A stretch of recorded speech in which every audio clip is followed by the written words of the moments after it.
Welcome to Grand Prix, your go-to channel for the fastest updates in Formula One. We've got 3 hot stories for you, so make sure to subscribe and hit the notification bell to stay ahead of the pack. Let's get started. Gabriel Bordalo didn't have the best race of his career at the British Grand Prix, but what he did after his early retirement won the hearts of fans worldwide and showed the Brazilians' class outside the cockpit. The race started under tricky conditions, with the track alternating between wet and dry patches, forcing teams to gamble with different strategies in hopes of gaining an advantage. Unfortunately for Bordalo, his team decided to take a bold risk by putting him on slick tires while the track was still damp in several areas. The gamble could have paid off if the circuit dried quickly, but the reality was the opposite. On his third lap with dry tires, Bordalo lost control at the high-speed Stowe corner. The car spun and lightly hit the barriers, damaging the front suspension and forcing the Brazilian to retire on lap 4. It was a frustrating moment, especially considering that his teammate, Nico Hulkenberg, who stuck with intermediate tires, was steadily climbing up the order. Hulkenberg's performance was nothing short of brilliant. With consistent pace and excellent execution in mixed conditions, the German driver achieved his first ever Formula One podium, finishing in 3rd place. It was a historic result for him and the team, who had been working tirelessly to return to the fight at the front. Many fans couldn't help but wonder, if Bordalo had followed the same strategy, could he have been in contention for the podium as well? Despite the natural disappointment of an early exit, Bordalo's behavior after the race drew even more attention than his brief participation in it. Instead of retreating quietly to the paddock, the Brazilian was spotted by fans and official cameras running toward the park firm area as soon as Hulkenberg parked his car. He climbed over the barriers, hurried past Lando Norris, and became the very first person to congratulate his teammate. The hug between the two was heartfelt, with Bordalo visibly emotional and smiling, despite his own race ending in frustration. Moments later, the team released the radio message Bordalo sent to Hulkenberg after the podium was secured. "Radio, G-Man. You did it. What an incredible race. You totally deserve this result. Proud to share the garage with you today." This act of celebrating his teammate's success, even after his own disappointment, did not go unnoticed.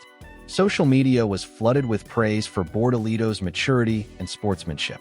Comments like, "This is how future champions behave," and Bordalo proving he's not only talented but also a class act, trended on Twitter and Instagram.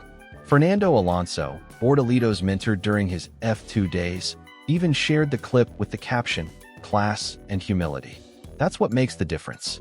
Beyond reinforcing his image as a rising star, the gesture strengthened the positive atmosphere within the team. In a sport as fiercely competitive as Formula One, where teammates often become bitter rivals, seeing Bordalo support Hulkenberg's triumph illustrates the kind of character that helps teams thrive under pressure. Now, the big question is how Gabriel Bordalo will bounce back after Silverstone. So far, the Brazilian has delivered a solid rookie season, scoring points and earning praise from international media. With the car showing steady improvements and the team's trust in him growing, there's every reason to believe he can turn this setback into an opportunity for even stronger performances in the upcoming races. What about you? What did you think of Bordalo's actions? Do you believe this mindset could be the key to him establishing himself as one of Formula One's greats? And with the team's growing competitiveness, is a podium finish for Bordalo still possible this season? Christian Horner is facing the biggest crisis of his career as team principal, with pressure mounting to an all-time high after Red Bull's lackluster performance at the British Grand Prix. According to a report from GP Blog, the possibility of Horner's departure, whether voluntary or forced, is now more realistic than ever. The internal environment at Red Bull, which has been showing cracks for several months, has reportedly reached a critical point. Since the passing of Dietrich Mateschitz, the team's founder and owner, Horner has steadily consolidated power within the organization. However, this concentration of control is now under heavy scrutiny, not only from key personnel within the team, but also from people close to Max Verstappen. For Verstappen's inner circle, Horner is seen as a central figure in the growing instability at Red Bull. They believe his leadership style and the toxic dynamics it has fostered are directly affecting the team's cohesion and performance. As a result, There's growing sentiment that either Horner's influence must be significantly reduced or he must step aside entirely if Red Bull hopes to retain Verstappen beyond 2025. This once unthinkable scenario is now being seriously discussed not just within Red Bull Racing, but also at the highest levels of Red Bull GmbH, the parent company. The team's recent decline on track, combined with these internal power struggles, has fueled concerns about its long-term competitiveness. Sources suggest Horner himself is acutely aware of the mounting pressure and is worried about his position. Adding to the tension, Verstappen's future with Red Bull remains uncertain. While the reigning four-time world champion has expressed a preference to stay, he has not ruled out leaving if the internal situation fails to improve. His departure could trigger a mass exodus of key staff and engineers, further crippling Red Bull's performance in the upcoming regulation era. With Verstappen expected to renegotiate his contract during the summer break in August, the clock is ticking for Red Bull's leadership. The question looming over Milton Keynes is whether they are willing to sacrifice Horner's position to keep their star driver, or risk losing both Verstappen and their dominance in Formula One. What do you think? Are we about to witness a seismic shakeup at Red Bull to secure Verstappen's loyalty? Or will the team hold firm, potentially pushing Max towards a rival like Mercedes or Aston Martin for 2026? Drop your thoughts below. Would you side with Horner or Verstappen in this brewing power struggle? For Gunter AO ChatGPT, this past weekend's race delivered plenty of excitement, but there was one standout moment that captured the attention of fans and commentators alike: Nico Hulkenberg's remarkable third-place finish. It wasn't just any podium. It was the very first in his entire Formula One career, a milestone he had been chasing for years. Known for his consistency and experience on the track, Hulkenberg had long been considered one of the most talented drivers never to reach the podium. But this time, everything came together.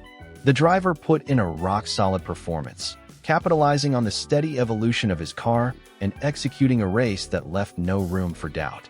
As the checkered flag waved, he found himself flanked by the two McLaren drivers, a moment that sealed his place in the spotlight. The celebration from Hulkenberg and his team was electric. Given how unexpected this result was, the joy in the garage and among his crew was impossible to miss. It was a reward not only for the driver's persistence, but also for the relentless work done behind the scenes to improve the car's performance. After years of close calls and frustration, finally stepping onto the podium was a long overdue payoff. It was the kind of story that fans love, one that reminds us why we watch the sport in the first place. Yet, amid all the applause and congratulations, a moment during the post-race press conference drew a surprising amount of attention. It wasn't about strategy or tire choices, nor did it involve a technical detail about the car. Instead, it came from a seemingly harmless question posed by Oscar Piastri, who had finished just ahead of Hulkenberg in second place. With a tone that suggested genuine curiosity, or perhaps playful teasing, Piastri asked Hulkenberg about the material of the trophy he had just received. On the surface, it might have sounded like a light-hearted moment between colleagues, but it quickly sparked discussion online and among fans. Some interpreted the question as a subtle jab or even a bit of disrespect, while others saw it as an indirect critique of Formula One's sometimes inconsistent approach to trophies and awards. Was Piastri pointing out a flaw in how podium finishes are celebrated? Or was it just an offhand comment not meant to carry any weight? The debate, as often happens in motorsport, took on a life of its own. Hulkenberg, for his part, handled the situation with the humor and grace that have earned him respect throughout the paddock. Still glowing from the thrill of finally reaching the podium, he took the question in stride. His response, filled with dry wit, made it clear that he wasn't too concerned about whether the trophy was made of silver or something else entirely. What mattered to him, and to everyone who had followed his long journey in the sport, was the result itself. He had finally done it. The material of the trophy could hardly dampen the moment. That brief exchange in the press room became symbolic in its own way. It highlighted how much a single podium can mean to a driver and how even small details can stir conversation in a sport watched by millions. It also reminded everyone that Formula One is as much about personality and storylines as it is about speed and engineering. Moments like these add texture to the season, creating memories that go beyond lap times and finishing positions. For Nico Hulkenberg, This race might not have been a victory in the traditional sense, but it was a personal triumph of the highest order. Years of determination, countless races, and near misses culminated in that single moment on the podium. And whether or not the trophy was silver, gold, or something else entirely, it will no doubt hold a place of honor, not just on his shelf, but in the hearts of fans who have waited just as long as he has to see it happen.